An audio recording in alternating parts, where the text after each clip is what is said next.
दारूच्या नशेत तुर्क असलेल्या बलकर चालकाचा वाहनावरचा ताबा सुटल्याने बलकर थेट महामार्गालगतच्या मोटर गॅरेजमध्ये घुसून गॅरेजमध्ये उभ्या असणाऱ्या 3 चारचाकी वाहनं तसंच 3 दुचाकी वाहनांचा बलकरने चक्काचूर केल्याचा प्रकार 30 मार्चला दुपारी 2:30 वाजण्याच्या सुमारास स्वरतापवाडी येथे घडला।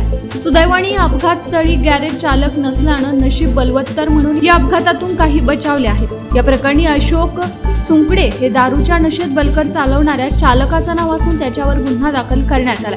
पोलिसांनी दिलेल्या माहितीनुसार पुण्याहून सोलापूरच्या दिशेने जाणाऱ्या सिमेंट बलकर चालक दारूच्या नशेत वाहन चालवत असताना बेधुंद अवस्थेत असताना स्वरतापवाडी हद्दीत बलकर हा गॅरेजमध्ये शिरला। गॅरेजमध्ये उभ्या असलेल्या वाहनांचा चक्काचूर झाला। या प्रकरणी वाहन चालकाला ताब्यात घेऊन त्याच्यावर गुन्हा दाखल करण्यात आला।